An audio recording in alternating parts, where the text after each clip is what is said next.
کیونکہ ہر نہانے میں بال تو گرتے ہیں. تو جو بال خود گر رہا ہو اس کو تو آپ نہیں روک سکتے، اس نے تو گرنا ہی ہے.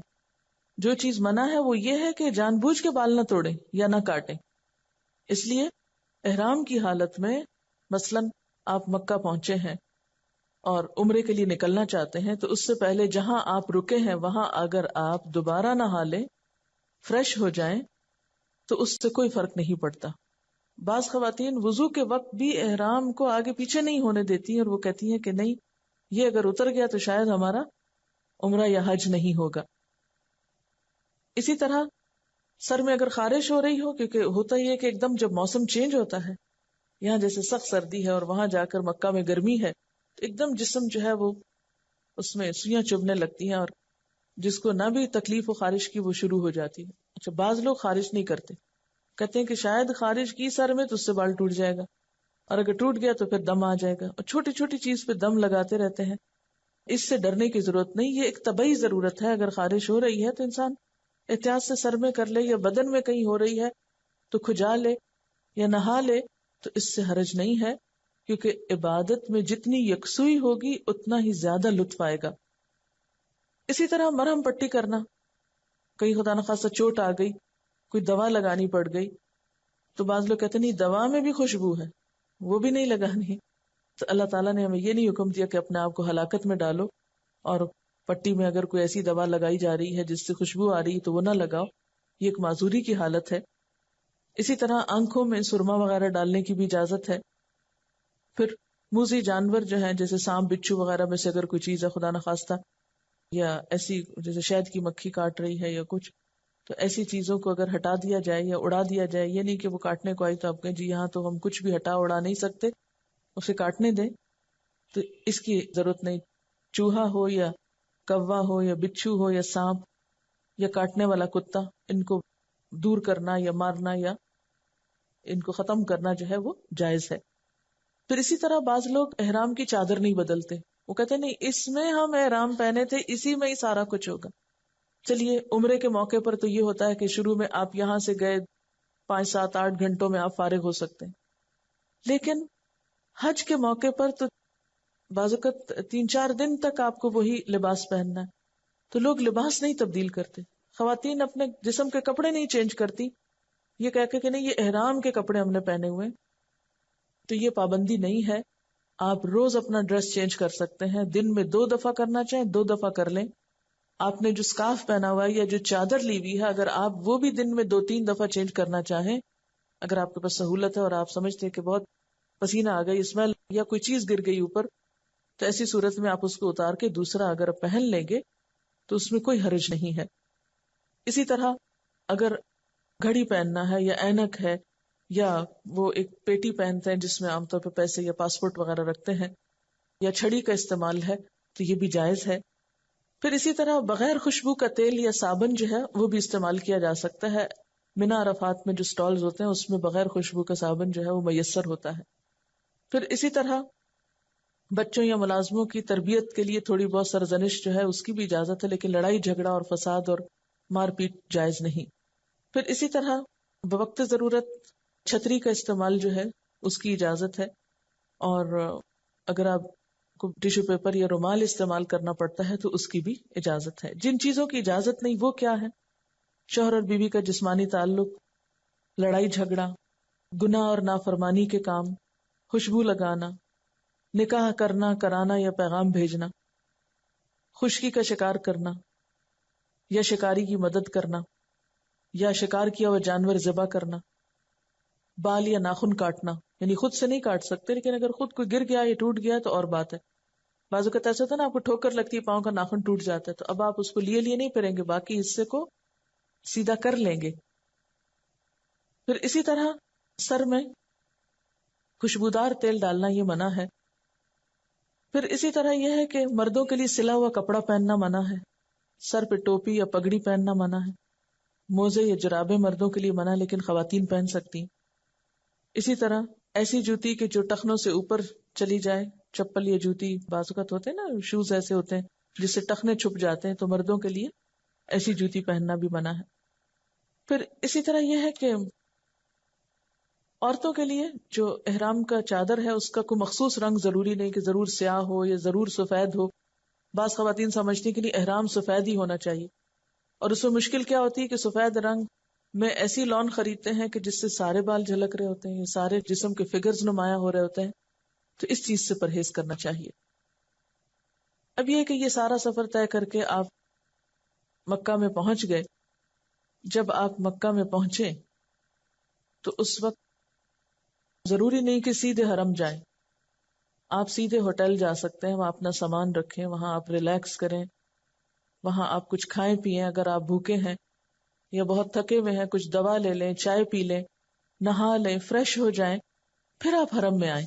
کیونکہ بعض لوگ سامان باہر رکھ کے پہلے اندر جاتے ہیں، پھر ایک پریشانی کے عالم میں عمرہ کرتے ہیں، پھر اس کے بعد ہوٹل کی تلاش کرتے ہیں. تو ایسی مشقت میں خود کو نہ ڈالیں، پہلے آپ اپنے ٹھکانے کو تلاش کر لیں، وہاں انتظام کر لیں، کھائیں پیئیں، آرام کریں. مثلا اگر آپ 10-11 بجے پہنچے ہیں مکہ تو ضروری نہیں تھے کہ 10-11 بجے ہی جا کے آپ عمرہ کریں، یا آپ ظہر کے وقت پہنچے تو ضروری نہیں کہ ظہر کے وقت ہی عمرہ کریں. آپ احرام پہنے ہوئے ہیں، آپ عصر کے بعد شروع کر سکتے ہیں، آپ مغرب کے بعد شروع کر سکتے ہیں، اپنی سہولت میں رات کے وقت کر سکتے ہیں. یعنی شرط نہیں کہ پہنچتے ہی سیدھا آپ کو عمرہ شروع کرنا ہے، آپ سہولت کے ساتھ کر سکتے ہیں. پھر اسی طرح یہ ہے کہ مکہ میں جب داخل ہوں تو وہ مسنون دعا بھی پڑھ لیں، اللہم بارک لنا فیہا، یہ 3 مرتبہ. پھر اللہم ارزقنا جناہا وحببنا الی اہلہا وحبب صالحی اہلہا الینا، اے اللہ ہمیں اس بستی میں برکت عطا کر، اس بستی کے پھلوں سے ہمیں مستفید فرما، اور وہاں کے لوگوں کے دلوں میں ہماری محبت ڈال دے، اور یہاں کے نیک افراد کو ہمارے لیے محبوب بنا دے. پھر آپ دیکھیں کہ جب حرم میں جاتے ہیں تو پہلے مسجد حرام آتی ہے، تو مسجد میں داخل ہونے کے آداب بھی ہمیں معلوم ہونے چاہیے. اکثر لوگ اس بات کی پرواہ نہیں کرتے کہ مسجد میں داخل کیسے ہو رہے ہیں، یا مسجد میں داخل ہونے کی دعائیں خصوصاً خواتین کو نہیں آتی. مرد حضرات تو اپنے اپنے ملکوں میں بھی دعائیں پڑھتے رہتے ہیں، لیکن خواتین کو نہیں آتی دعا، کیونکہ ہمیں اتفاق کم ہوتا ہے مسجد جانے کا. تو مسجد میں داخل ہوتے وقت پہلے دایاں پاؤں اندر رکھنا ہے، اس کا بھی ثواب ہوگا. یعنی چلے تو آپ جائیں گے، بایاں رکھا یا دایاں رکھا یا ایسے ہی ہجوم میں اندر چلے گئے، ہو تو جائے گا. لیکن جب آپ شعوری طور پر دایاں پاؤں اندر رکھ کے جائیں گے تو ایک سنت پہ عمل کرتے ہوئے جائیں گے، اور اس کا ایک ثواب آپ کو نصیب ہوگا. پھر جب مسجد میں داخل ہوں تو دعا پڑھیں، بسم اللہ والسلام علی رسول اللہ، اللہم اغفر لی ذنوبی وافتح لی ابواب رحمتک. اللہ کے نام سے داخل ہوتا ہوں، اللہ کے رسول پر سلام ہو. یہ مکہ میں، مدینہ میں ہر جگہ پڑھنا ہے. اگر پاکستان میں بھی کسی مسجد میں جائیں تو یہ پڑھ سکتے ہیں دعا، اے اللہ میرے گناہ معاف فرما اور اپنی رحمت کے دروازے میرے لیے کھول دے. پھر آپ آگے جا رہے ہیں تو بعض لوگ آنکھیں بند کر کے جاتے کہ نہیں میں نے تو ایسے نہیں دیکھنا، حرم کو آگے جا کے دیکھوں گی. تو اس طرح کے بھی تکلف کی ضرورت نہیں ہے. اگر ممکن ہو تو باب عبدالعزیز سے داخل ہوں، اگر ممکن ہو. یہ نہ ہو کہ آپ باب فتح میں کے قریب رکے ہوئے ہیں اور آپ سارا باہر سے گھوم کے باب عبدالعزیز سے داخل ہونے کے تکلف میں آ رہے ہیں. جو ہی آپ کعبہ کو دیکھیں تو پھر آپ دعا کریں، کیونکہ اس وقت کی دعا جو ہے پہلی نظر کو اس کو دیکھ کر وہ قبول ہوتی ہے، اور وہ دعا بھی پہلے سے سوچ کے رکھیں. میں تو عام طور پر بخشش کی دعا مانگتی ہوں، ربنا اغفر لی ولوالدی وللمؤمنین یوم یقوم الحساب. اور اس لیے کیونکہ بخشش اگر ہو گئی پھر تو بیڑا ہی پار ہے، پھر تو سب کچھ مل گیا. اور اگر اللہ تعالیٰ نے معاف نہیں کیا تو کسی چھوٹی سی چیز پہ بھی پکڑ سکتا ہے. اگر معافی نہیں ہوئی تو سارے کام بیکار ہو جائیں گے. تو اس لیے بعض لوگ یہ دعا بھی مانگتے ہیں کہ اللہ میں جو کچھ یہاں مانگوں وہ سب دعائیں قبول ہوں. وہ بھی ٹھیک ہے، لیکن ساتھ ہی کچھ مانگ بھی لیں. مانگنے کا موقع ہے، کوئی خاص چیز بھی مانگ لیں.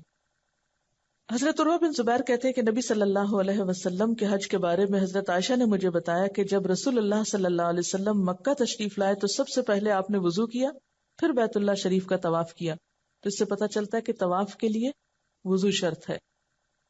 اب آپ دیکھیں کہ حرم میں جا کر آپ طواف کریں گے. طواف میں 2-3 چیزیں جن کے بارے میں ہمیں کانشیس ہونا چاہیے. ایک تو یہ کہ طواف کے وقت بہت ادب اور احترام ہونا چاہیے، اور اس میں بھی دوسروں کو تکلیف دینے سے پرہیز کرنی چاہیے. کسی کو کونی مار کے یا دھکا دے کے آگے نکلنے کی کوشش نہ کریں.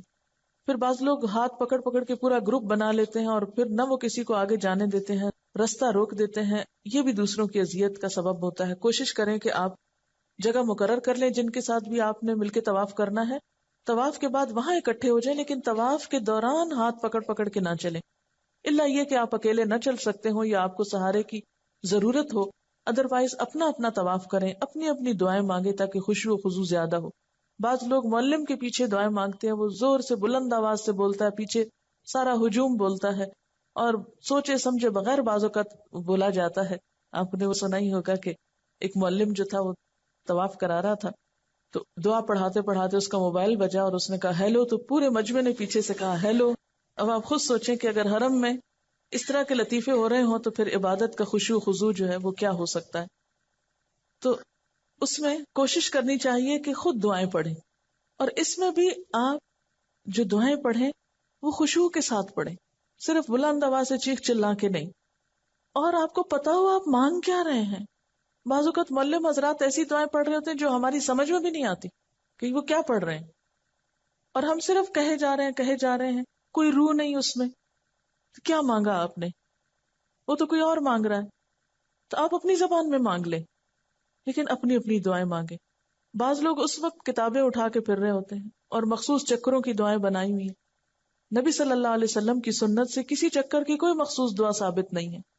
آپ کسی بھی چکر میں کوئی دعا پڑھ سکتے ہیں، عربی میں پڑھیں، اردو میں پڑھیں، انگریزی میں پڑھیں، اپنی لوکل زبان میں پڑھیں، جس مرضی میں پڑھیں، لیکن آپ کا اللہ سے مضبوط تعلق ہونا چاہیے. کتنے افسوس کی بات ہے کہ ہم اللہ کے گھر کے ارد گرد طواف کر رہے ہیں اور اللہ سے ہمارا تعلق نہیں ہے، ہمارا دھیان کہیں اور ہی ہے اور ہم ادھر ادھر دیکھ رہے ہیں، یا ہم بس ایسے ہی بس چلے جا رہے ہیں اور چلے جا رہے ہیں. اس وقت سے بڑا وقت کیا ہوگا کہ آپ کو وہ سعادت نصیب ہو؟ اس وقت میں زیادہ سے زیادہ اللہ تعالیٰ کی طرف رجوع کریں.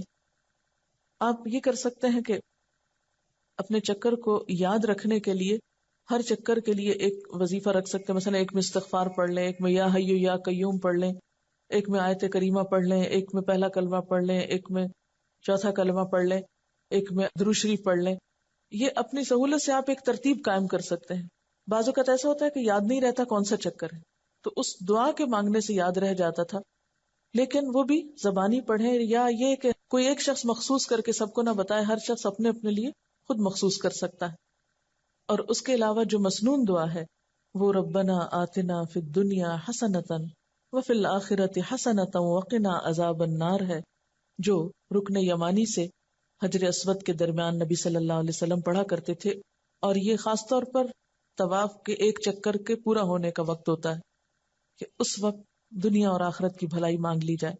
اس میں آپ دیکھیے کہ اگر کسی شرعی عذر کی وجہ سے مثلا آپ کا وضو نہیں رہا اور آپ کو طواف بیچ میں چھوڑنا پڑتا ہے، 3 چکر کیے اور آپ کو وضو نہیں رہا، تو آپ کیا ہے، یا آپ کو واش روم جانے کی ویسے ضرورت پیش آ گئی، تو آپ چلے جائیں، دوبارہ وضو کر کے آ جائیں، اور جتنے چکر آپ کے مکمل تھے اس سے اگلا چکر شروع کریں. یعنی ادھورا چکر کو ادھوری جگہ سے آ کے نہیں شروع کریں. مثلا آدھے میں آپ نے جگہ چھوڑ دی تو آپ مثلا 3 چکر آپ نے پورے کیے تھے اور چوتھے سے پہلے مثلا 3.5 میں آپ نکل گئے باہر، تو 3.5 والی جگہ سے نہیں شروع کریں بلکہ چوتھے کی ابتدا سے پھر سے شروع کریں. اور ابتدا کا جیسا کہ آپ کو معلوم ہے کہ حجر اسود سے شروع کیا جاتا ہے. ایک اور بات یہ ہے کہ طواف کے دوران آپ تلاوت قرآن بھی کر سکتے ہیں. مثلا آپ کو سورۃ یاسین زبانی یاد ہے یا کچھ اور، آپ قرآن پاک کے حافظ ہیں تو آپ قرآن پاک کی تلاوت میں بھی طواف کر سکتے ہیں، کیونکہ آپ کو معلوم ہے کہ جو شخص قرآن کی تلاوت کرتا ہے اور دعا نہیں مانگ سکتا، اللہ تعالیٰ اس کو مانگنے والوں سے بھی بہتر عطا کرتے ہیں. تو اس لیے اس وقت کی یہ بھی ایک بہترین عبادت ہے. مطلب دن میں اگر 5 دفعہ آپ طواف کر رہے ہیں عمرے کے بعد روزانہ کی روٹین میں، تو آپ کیا کر سکتے ہیں کہ ایک طواف میں آپ ایک خاص ذکر کر لیں، دوسرے میں قرآن پاک پڑھ لیں، تیسرے میں کچھ اور کر لیں. یعنی بدل بدل کے مختلف چیزیں، معلوم نہیں اللہ تعالیٰ کو کون سی چیز آپ کی پسند آئے اور کون سی چیز زیادہ فائدے کی ہو. پھر اسی طرح یہ ہے کہ جب طواف آپ کر لیں تو پھر زمزم کا پانی پیٹ بھر کے پئیں اور اس وقت بھی خوب دعائیں کریں، کیونکہ یہ بھی دعاؤں کی قبولیت کا وقت ہے. پھر اسی طرح یہ ہے کہ طواف کے 2 نفل جب پڑھیں تو بہتر یہ ہے کہ مقام ابراہیم کے پاس ہو، ورنہ حرم میں کسی بھی جگہ وہ نفل آپ پڑھ سکتے ہیں. ان نفل کے بعد بیٹھ کر مثلا اگر آپ نے کتابیں پڑھنی ہے، مطلب مجھے کچھ دعائیں جیسے زبانی ابھی تک یاد نہیں ہیں، طویل ہونے کی وجہ سے یا ان کی ترتیب بھول جاتی کہ کتنی دعائیں ہیں، ساری نہیں یاد رہتی، تو میں عموماً یہ کرتی تھی کہ وہی جو چھوٹا بیگ ہوتا تھا اس میں دعاؤں کی جو کتابیں رکھی ہوئی ہیں، جب 2 نفل طواف کے پڑھتی تھی تو اس وقت بیٹھ کے اپنی کتاب کھول لیتی تھی اور جتنی جی بھر کے کتابوں میں لکھی ہوئی دعائیں پڑھنی ہیں وہ پڑھ لیں. اس وقت میں اپنی وہ ڈائری بھی نکال لیں جو آپ نے لوگوں سے وعدے کیے تھے دعائیں کرنے کے، اس کو بھی نکال کے آپ ایک دفعہ پڑھ کے ان لوگوں کے حق میں مخصوص دعا کر لیں جو وہ چاہتے ہیں آپ سے کرنا.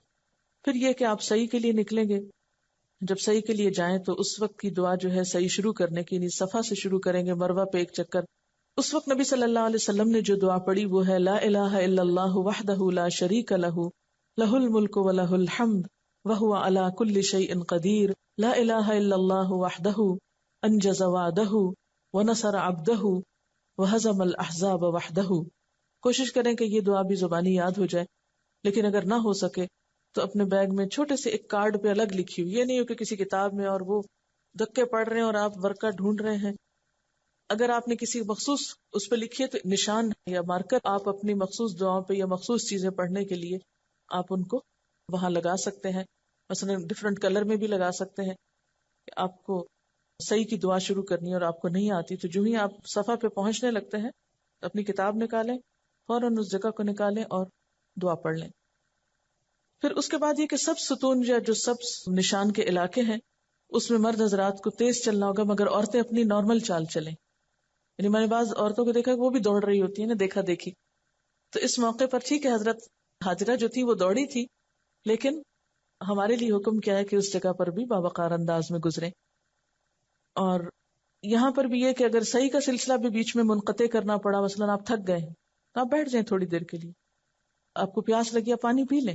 یعنی ضروری نہیں ہے کہ ایک ہی دفعہ میں آپ مکمل کر کے ہی سانس لیں گے، بیچ میں رک رک کے بھی کر سکتے ہیں. کوشش یہ کیجئے کہ جو کام آپ کر رہے ہیں خوشی سے ہو، سکون سے ہو، اطمینان سے ہو، تاکہ کرنے کے بعد جب آپ واپس آئیں تو آپ کے دل میں ایک اطمینان ہو.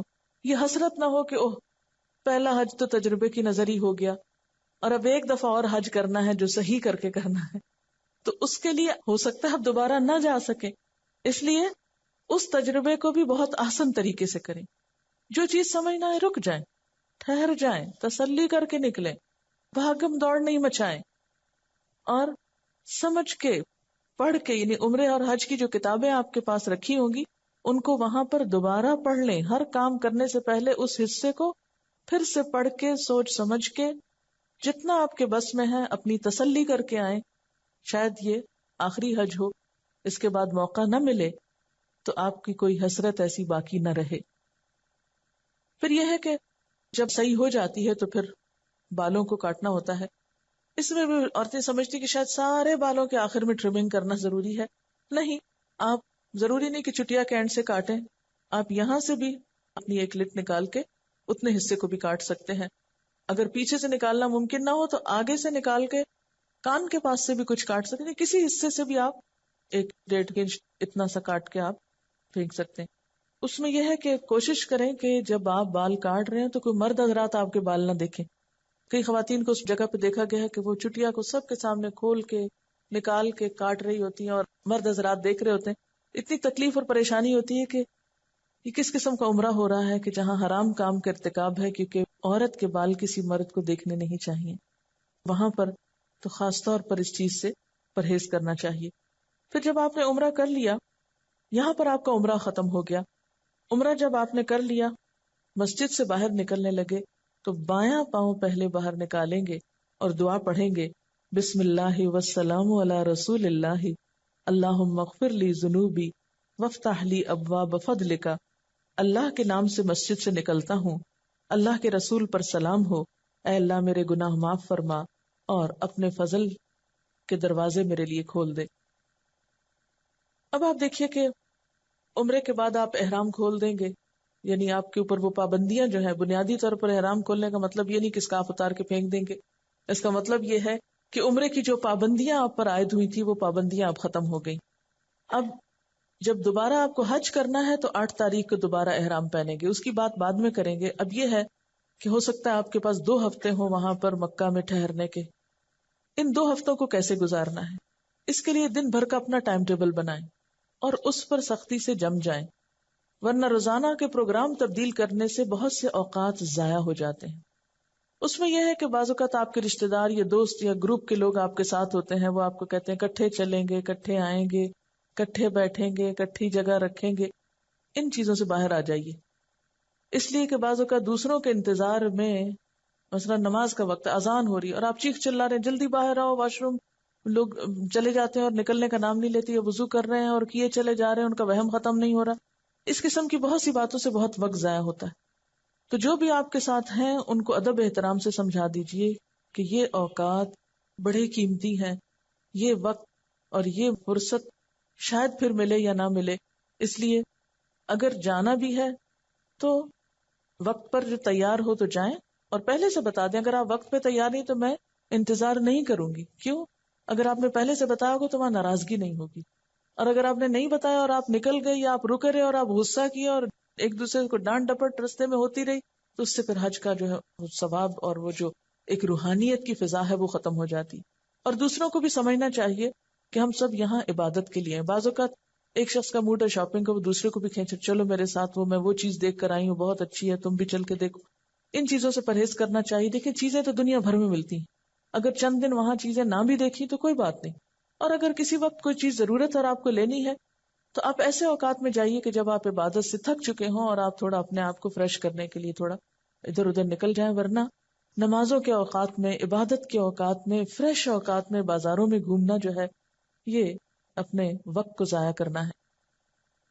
اب یہ ہے کہ روزانہ آپ تہجد پڑھنے کی کوشش کریں کہ ایک نفل کا ثواب بھی وہاں بہت زیادہ ہے، اور تہجد کے وقت کی دعائیں بھی قبول ہوتی ہیں، اور اللہ کا گھر ہے سامنے تو دعاؤں کی قبولیت کے خاص مواقع ہیں. اس لیے تہجد کی اذان سے کچھ پہلے ہی اٹھ جائیں، اور اٹھنے کے بعد یہ ہے کہ آپ کوشش کریں کہ مسجد میں آ کر آپ کو تہجد کی اذان ملے. جب آپ گھر سے نکلیں گے دعائیں پڑھتے وقت، ذکر کرتے ہوئے پھر آپ وہاں پہنچیں گے، مسجد میں مسنون طریقے سے داخل ہوں گے، دعا پڑھ کے داخل ہوں گے، آپ مسجد کے نفل پڑھیں گے، اور پھر اذان ہوگی، اذان کا جواب دیں گے. اذان کا جواب دے کر جو دعا پڑھی جاتی ہے وہ بھی قبول ہوتی. بہت سے لوگ لا علمی کی وجہ سے اس وقت کو ضائع کرتے ہیں، یعنی وہ قبولیت کا وقت ہے اور لوگ باتوں میں مصروف ہیں یا سو رہے ہیں یا کسی اور شغل میں ہیں. تو کوشش کریں کہ اذان آپ کو حرم میں ملے یا راستے میں ملے.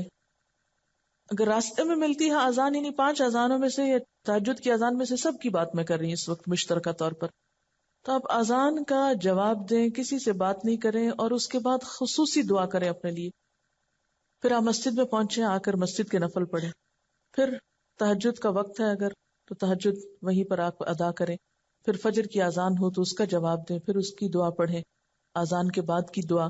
اس کے لیے پیارے رسول کی پیاری دعائیں، اگر کتاب چھوٹی آپ کے پاس ہو تو اس میں مختلف مواقع کی، یہ حسن المسلم انگلش ترجمے کے ساتھ اور اردو کے ساتھ موجود ہے، اس میں بھی مختلف مواقع کی دعائیں موجود ہیں. اس کو آپ اسی طرح مختلف پیجز کو مارکر لگا کے رکھ لیں، تاکہ جس وقت، اور اگر چھوٹا چھوٹا نوٹ لکھا ہو تو جس وقت کی دعا آپ کو پڑھنا ہے یا جو بھی دعا پڑھنا ہے فوراً اس نشانی کے ساتھ کھول لیں. ورکہ بار بار پلٹنا اور اس میں وقت ضائع کرنا یہ بھی درست نہیں. ایک ہی دفعہ انتظام کر لیں ان چیزوں کا. پھر جب آپ وہاں دعا پڑھ لیں پھر اس کے بعد فجر کی سنتیں پڑھیں. اذان اور نماز کے بیچ کا جو وقت ہے یہ سارا دعاؤں کی قبولیت کا وقت ہے.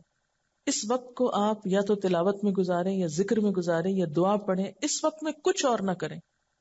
یعنی اذان سے لے کے نماز تک کے بیچ کی جو گھڑیاں ہیں یہ بڑی قیمتی ہیں. اس میں سوتے میں وقت گزار دینا اچھا، جب شروع ہوگی تکبیر ہوگی تو ہم پہنچ جائیں گے، یا بازار گھوم کے، یا بعض لوگ کیا کرتے ہیں حرم میں بیٹھے ہیں، اچھا بہن تم کہاں سے آئی ہو، فلاں جگہ سے، باتیں اور گفتگو اور اذانیں ہو رہی، تکبیریں ہو رہی، کچھ ہو رہا اور کہانیاں ختم نہیں ہو رہی. اور بعض خواتین تو مسلسل شاپنگ کی باتیں، اور شاپنگ کر کے بعض اوقات اندر لے آتے ہیں چھپا کے اور وہ دکھانے کی، یعنی وہاں جا کر بھی ہماری دنیا ختم نہیں ہوتی. اگر اتنی ہی دنیا سے محبت ہے کہ اللہ کے گھر میں بھی دنیا نہیں بھولتی تو پھر اور کہاں بھولے گی. اس سے پھر یہ ہوتا ہے کہ وہ حج کی جو روح ہے یا مقصد ہے یا جو فائدہ ہے وہ حاصل نہیں ہوتا. اس لیے کوشش کریں کہ اذان اور نماز کے بیچ کے وقفے کو خوب خوب ذکر اور دعا میں گزاریں. پھر نماز ہو گئی. اب آپ کو جماعت سے نماز پڑھنے کا طریقہ آنا چاہیے، اس کو سیکھ لینا چاہیے. اور اس میں خصوصی طور پر یہ کہ امام سے پہلے نہ اللہ اکبر کہنی ہے، نہ امام سے پہلے رکوع میں جانا ہے، نہ امام سے پہلے سجدے میں جانا، نہ امام سے پہلے سلام پھیرنا ہے، یعنی ہر چیز میں امام کو فالو کرنا ہے. اور مسجد میں نماز پڑھنے کی کوشش کریں، کیونکہ مسجد حرام میں نماز پڑھنا جو ہے وہ 1,00,000 نمازوں کا ثواب ہے. اس لیے جب آپ یہاں سے چلے گئے، بعض خواتین کو دیکھا ہے کہ وہ وہاں جا کر مسجد میں نماز نہیں پڑھی، وہ کہتی ہے کہ عورت کی نماز گھر میں اچھی. میں ان سے یہ پوچھتی ہوں کہ وہ ان کا گھر کہاں سے، وہ تو ہوٹل ہے. ہاں؟ وہاں جہاں آپ رہتے ہیں وہ آپ کا گھر تو نہیں ہوتا. تو ہوٹل میں نماز پڑھنے سے بہتر ہے آپ مسجد میں نماز پڑھیں. اور مسجد میں جب آپ نماز پڑھیں گے تو پھر اس کا طریقہ آپ کو آنا چاہیے، صفوں کو درست ہونا چاہیے، صفیں جوڑنی چاہیے. بعض اوقات خواتین کو صفیں نہیں بنانی آتی تو اس صورت میں مشکل پڑتی ہے، نماز کا لطف ختم ہوتا ہے. تو کوشش کریں کہ آپ جب جائیں تو ذرا وقت سے پہلے چلیں تو اگلی صفوں میں آپ کو جگہ مل جائے، جہاں عموماً لوگ پھر کم آگے سے کراس کرتے ہیں، یا اور سنجیدہ قسم کے لوگ بھی آگے جا کے بیٹھتے ہیں. جو بچوں والے یا عموماً اتنی دلچسپی نہیں ہوتی تو وہ سائیڈز پر تاکہ جلدی سے نکل جائیں. تو ایسی جگہوں پر پرہیز کریں بیٹھنے سے. یعنی اگر آپ آئے ہیں اندر تو کوشش کریں کہ ذرا آگے جا کر ایسی محفوظ جگہ پر بیٹھیں کسی پلر کے ساتھ کہ جہاں کم سے کم لوگوں کی آمد و رفت ہو، جہاں آپ یکسوئی کے ساتھ عبادت کر سکیں. پھر اسی طرح یہ ہے کہ نماز کے فوراً بعد مسجد سے نکلنے کی کوشش نہ کریں.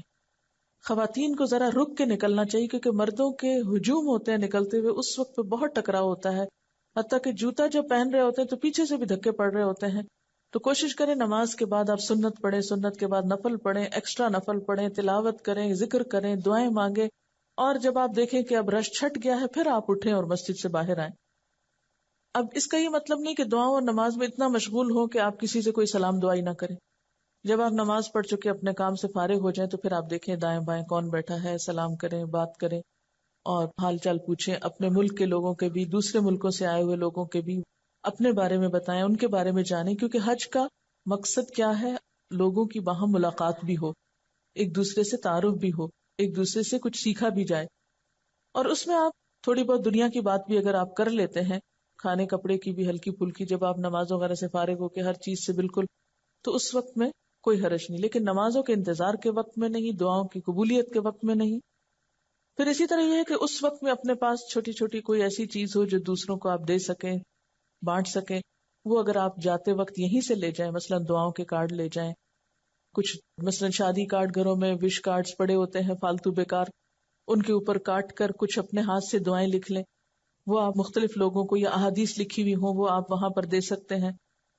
پھر اسی طرح یہ ہے کہ اگر آپ چاہتے ہیں کہ عبادت کے اوقات کی پابندی ہو تو پھر غذا کا خاص خیال رکھیں. بہت ہیوی قسم کی غذا نہ ہو کہ جس سے آپ کو نیند ہی آتی رہے. بعض لوگ غذاؤں کے اوقات کی پابندی نہیں کرتے، کبھی کسی وقت کھا لیا، کبھی کسی وقت کھا لیا. تو اس کا نقصان کیا ہوتا ہے کہ آپ کی جو رفع حاجت کی عادت ہے وہ بھی ڈسٹرب ہو جاتی ہے.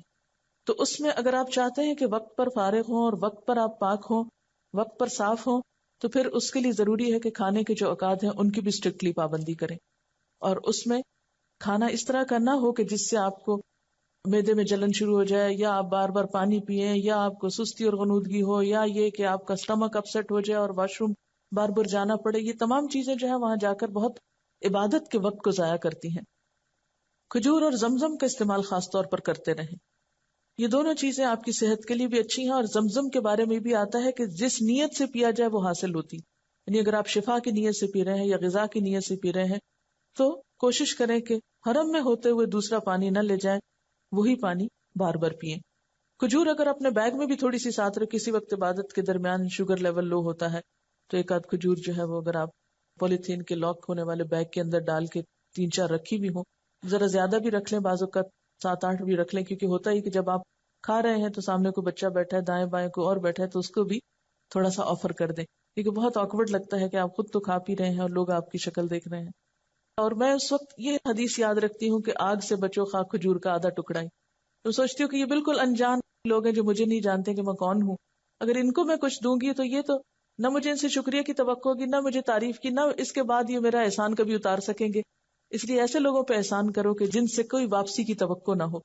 تو وہ ایک طرح سے بہترین صدقہ اور بہترین اجر ہوتا ہے. اچھی کھجوریں مل جاتی ہیں وہاں پر. اگر آپ یوں سمجھے کہ بعض اوقات صرف پیسے دینے کی بجائے کچھ کھجوریں ہی اپنے پاس رکھیں تو جو مانگنے والا نظر آئے اس کو بھی آپ کھجور بھی صدقے میں دے سکتے ہیں. پھر اسی طرح یہ ہے کہ وہاں پر برف کے پانی والے کولر بھی ہوتے ہیں اور دوسرے بھی ہوتے ہیں. کوشش کریں کہ بغیر برف والا پی. اگرچہ سب لوگوں کی اپنی اپنی عادت ہوتی ہے لیکن گلے کے خراب ہونے کے امکان کم ہوتے ہیں. اور یہ ہے کہ اس میں انسان کو ایک نیچرل چیز ملتی ہے. زمزم میں اگر برف ڈال دیں گے تو ظاہر ہے کہ ڈائلیوٹ ہو جائے گا کچھ, تو وہاں جا کر تو پیور زمزم پینے کی کوشش کریں. پھر اسی طرح یہ ہے کہ ساتھ ساتھ اپنا محاسبہ جاری رکھیں کہ کیا میں نے اپنے دن کا صحیح استعمال کیا ہے, کیا میری نماز میں خشوع و خضوع تھا, کیا میں نے صدقہ کیا کچھ, کیا میں نے ذکر اپنے پورے کیے. بلکہ ذکر جو جو کرنے ہیں آپ کو ان کی ایک لسٹ بنا لیں. صبح شام کی دعائیں پڑھنی ہیں, یا نمازوں کے بعد جو مسنون اذکار ہیں وہ پڑھنے ہیں, یا پھر دیگر دعائیں پڑھنی, حفاظت کی دعائیں وغیرہ پڑھنی ہیں. اگر آپ بیمار ہیں تو آیات شفا پڑھ کر خود پہ دم کریں. اہم ترین چیز یہ کہ اپنے جذبات پہ کنٹرول رکھیں. غم, غصہ, محبت, ان سارے جذبات پہ بہت کنٹرول رکھیں. بعض اوقات ایسا ہوتا ہے کہ ہمیں آیات سن رہے ہیں تلاوت کی, وہ سمجھ آ رہی ہیں تو رونا آ رہا ہے. اتنی بلند آواز میں نہ رونا شروع کر دیں کہ آدمی بھی آپ کی طرف متوجہ ہو جائے. بعض لوگ حرم جاتے ہوئے بہت روتے ہیں, آتے ہوئے بہت روتے ہیں, یعنی جب آخری وداعی طواف ہوتا ہے تو واقعی رونا بہت آتا ہے.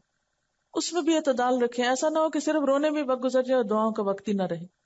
یا اسی طرح کوئی شخص آپ کو اریٹیٹ کرتا ہے تو غصہ آتا ہے, مثلا کسی نے آپ کو دھکا دیا تو انکانشیسلی کون ہی آپ پیچھے کریں گے, تو اپنے آپ کو کنٹرول کرنا سیکھیں.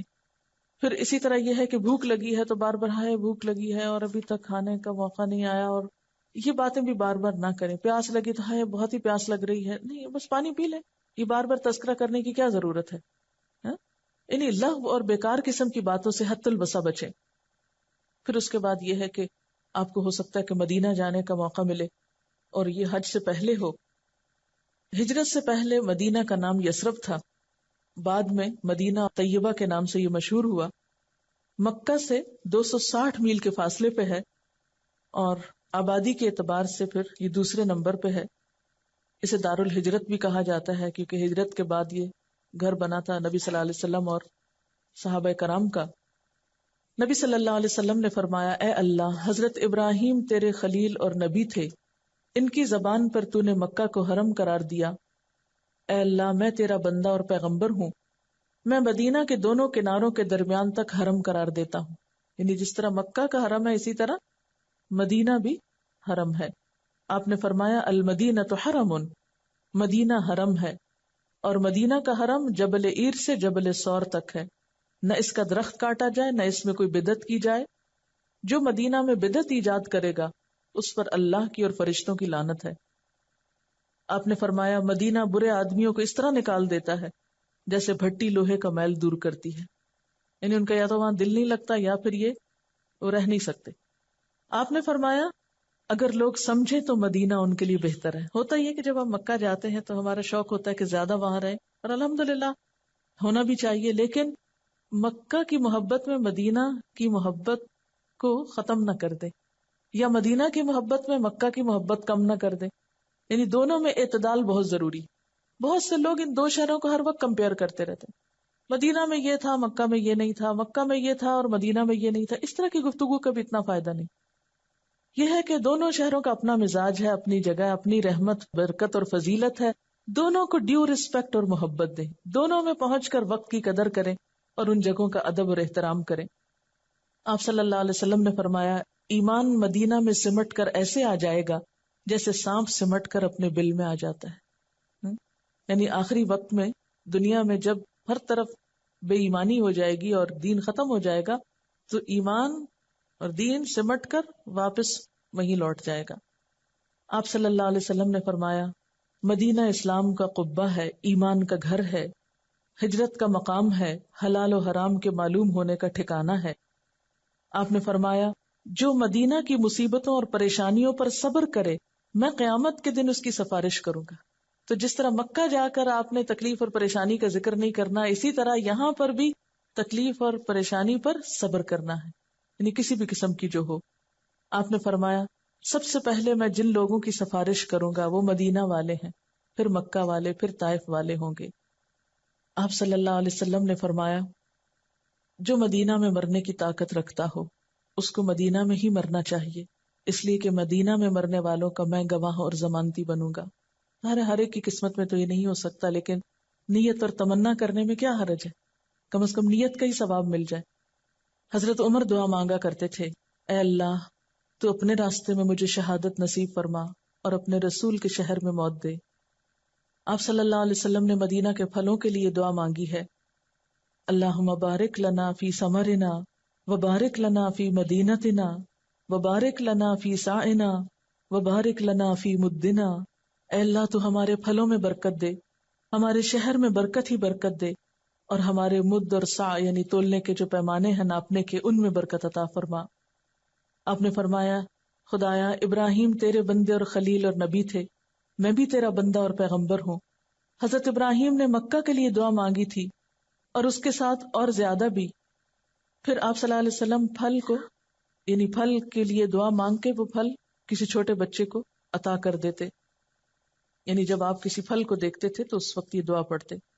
یعنی حضرت ابو ہریرہ فرماتے کہ لوگ جب پہلا پھل دیکھتے تو اسے آپ کے پاس لاتے، آپ اس کو لے کر یہ دعا پڑھتے جو ابھی میں نے پڑھی ہے، اور پھر اس کے بعد یہ فرماتے اور وہ پھل چھوٹے بچے کو عطا کر دیتے۔ آپ نے یہ بھی فرمایا ہے کہ جو شخص صبح اجوا کھجور کے 7 دانے کھا لے اس کو نہ زہر نقصان دے گا نہ جادو، یہ مدینہ کی خاص کھجور ہے۔ مسلم کی روایت میں ہے کہ مقام عالیہ کی اجوا شفا ہے، اس کو نہار منہ کھانا تریاک ہے، یعنی تریاک کیا ہوتا ہے؟ زہر اور جسم میں جو فاسد مادے ان کو ختم کرنے کا سبب بنتا ہے۔ ایک اور روایت میں آتا ہے کہ اجوا جنت کا پھل ہے۔ اسی طرح مدینہ کا جو غبار ہے، غزوہ تبوک سے واپس آپ تشریف لا رہے تھے کہ لوگوں نے آپ کا استقبال کیا اور آپ سے آ کر ملے، جس کی وجہ سے گرد و غبار اڑا، تو آپ کے بعض ہمراہیوں نے اپنے منہ کو ڈھانپ لیا، کپڑا ڈال لیا۔ آپ نے فرمایا، خدا کی قسم جس کے قبضے میں میری جان ہے، اس غبار میں ہر بیماری سے شفا ہے۔ یعنی کہ وہاں کی مٹی سے بھی محبت کرنی چاہیے کیونکہ اس میں اللہ کے رسول صلی اللہ علیہ وسلم ہے۔ آپ صلی اللہ علیہ وسلم اپنی زندگی کے آخری دنوں تک یہی قیام فرما رہے اور مدینہ کی محبت کی دعا فرمائی، اے اللہ تو مدینہ کی محبت ہمارے دلوں میں ڈال دے جیسا کہ مکہ کی محبت ہمارے دلوں میں ہے، کیونکہ شروع میں صحابہ کا دل وہاں نہیں لگتا تھا، بلکہ اس سے بھی زیادہ، اور اس کو ہمارے لیے صحت یاب بنا دے کیونکہ بہت سے صحابہ وہاں جا کے بیمار ہو گئے تھے، اور اس کے سا اور مد میں برکت عطا فرما اور اس کے بخار کو جحفہ میں منتقل فرما۔ حضرت انس سے روایت ہے کہ حضور صلی اللہ علیہ وسلم جب سفر سے واپس تشریف لاتے تو مدینہ کی دیواروں کو دیکھتے تو مدینہ کی محبت میں سواری کو تیز کر لیا کرتے تھے۔ آپ دعا کرتے، اے اللہ تو مکہ سے دگنی مدینہ میں برکت عطا فرما، تاکہ لوگوں کو دل وہاں لگے اور لوگ وہاں پر جم جائیں، کیونکہ مکہ کی محبت تو ایک فطری چیز ہے، کیونکہ اللہ کا گھر ہے، وہاں پر سب کے دل اس کی طرف کھنچتے ہیں۔ حضرت ابراہیم علیہ السلام نے دعا کی تھی، لیکن مدینہ کے لیے پھر یہ تھا کہ ہجرت کا گھر تھا، ایک نئی جگہ تھی، تو آپ نے خاص دعائیں اس جگہ کے لیے کی ہیں۔ آپ نے فرمایا، مدینہ کی گھاٹیوں پہ فرشتے مقرر ہیں، نہ اس میں طاعون آ سکتا ہے نہ دجال داخل ہو سکتا ہے۔ ایک اور روایت میں آتا ہے کہ مکہ اور مدینہ کے سوا اور کوئی شہر نہیں جہاں دجال نہ جائے۔ مدینہ کی تمام گھاٹیوں پہ فرشتے صف بستہ کھڑے ہیں اور اس کی حفاظت کرتے ہیں۔ اور مدینہ میں خصوصاً مسجد نبوی جو ہے اس میں نماز پڑھنا جو ہے بہت اجر و ثواب کا باعث ہے۔ آپ نے فرمایا، میری اس مسجد میں ایک نماز دوسری مسجدوں کی 1000 نماز سے افضل ہے، سوائے مسجد الحرام کے، کیونکہ وہاں 1,00,000 نمازوں کا ثواب ہے۔ پھر اسی طرح آپ نے وہاں پر جو روضۃ الجنہ ہے اس کے بارے میں فرمایا، میرے گھر اور ممبر کے درمیان کا حصہ باغیچہ ہے جنت کے باغیچوں میں سے، اور میرا ممبر میرے حوض پر ہے۔ یعنی وہاں پر جو سفید کارپٹس کا ایریا ہے آپ کے قبر مبارک اور ممبر کے درمیان کا، وہ ریاض الجنہ کہلاتا ہے، وہاں پر بھی نفل پڑھنے چاہیے۔ پھر اسی طرح مسجد نبوی کے علاوہ مسجد قباء کا سفر کرنا چاہیے، کیونکہ آپ وہاں تشریف لے جایا کرتے تھے۔ آپ نے فرمایا، جو پاک ہو کر اپنے گھر سے مسجد قباء میں جا کر 2 رکعت نماز پڑھے تو اس کو عمرے کے برابر ثواب ملتا ہے، اس لیے خصوصی طور پر اس کی زیارت کرنی چاہیے۔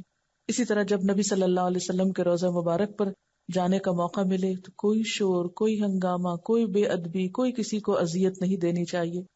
بہت احترام کا مقام ہے، بہت ہی خاموشی اور یکسوئی کے ساتھ درود شریف کثرت سے پڑھنا چاہیے۔ بہت سے لوگ وہاں بیٹھ کر بھی گپ شپ میں، سلام دعا، میل ملاقاتوں میں یہ مل گیا، وہ آ گیا، اس کو بلا رہے ہیں، اس کو دھکیل رہے ہیں، یا دوسروں کو کراس کر کر کے آگے جا رہے ہیں۔ ان ساری چیزوں سے پرہیز کرنا چاہیے، اپنے قدم سمیٹ کے جانا چاہیے ڈرتے ہوئے اور ادب احترام کے ساتھ، کیونکہ وہاں جا کر اگر ادب احترام نہ رہا تو اعمال کی بربادی کا ڈر ہے۔ وہاں پر جا کر باقاعدہ درود شریف پڑھنا چاہیے، حضور صلی اللہ علیہ وسلم پر سلام بھیجنا چاہیے، پھر حضرت ابوبکر پر سلام بھیجنا چاہیے، پھر حضرت عمر رضی اللہ تعالیٰ عنہ پہ سلام بھیجنا چاہیے۔ جن ہستیوں کو اللہ تعالیٰ نے حضور صلی اللہ علیہ وسلم کے ساتھ ہمیشہ کے لیے رہنے کی سعادت دی، ان کو بھی اپنی دعاؤں اور درود میں اور سلام میں یاد رکھنا چاہیے۔ پھر اسی طرح مسجد نبوی سے کچھ فاصلے پر جنت البقیع ہے، جہاں ہزاروں صحابہ کرام کی اور نیک لوگوں کی قبریں ہیں، اور ان کے حق میں بھی حضور صلی اللہ علیہ وسلم نے دعا فرمائی تھی کہ اے اللہ تو بقیع الغرقد والوں کی مغفرت فرما دے، اور جو وہاں دفن ہو اس کی بھی خوش قسمتی کا کیا ٹھکانہ۔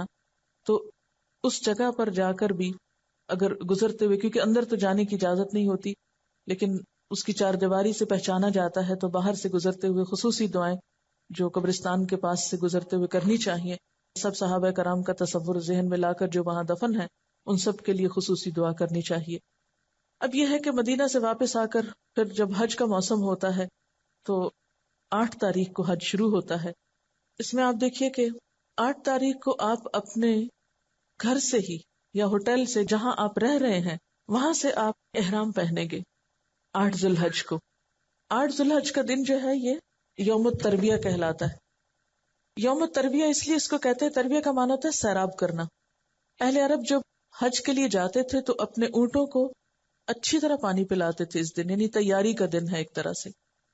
جیسے کہ آپ جانتے ہیں کہ حج تمتع میں پہلے عمرہ ہوتا ہے، جس کی ابھی تفصیل آپ کو بتائی گئی ہے۔ عمرہ کے لیے میقات پر پہنچ کر احرام پہنا جاتا ہے یا احرام کی نیت کی جاتی ہے۔ اہل یمن، پاکستان، ہندوستان، بنگلہ دیش والوں کے لیے یلملم کا مقام جو ہے یہ میقات ہے۔ عموماً لوگ جہاز سے سفر کرتے ہیں تو یہ سب کچھ نظر نہیں آتا، لیکن جو ہی اعلان ہو اس وقت آپ احرام کی نیت کر سکتے ہیں۔ میقات پہ پہنچ کے احرام کی نیت کرنی چاہیے، یعنی گھر سے یا ایئرپورٹ سے نہیں نیت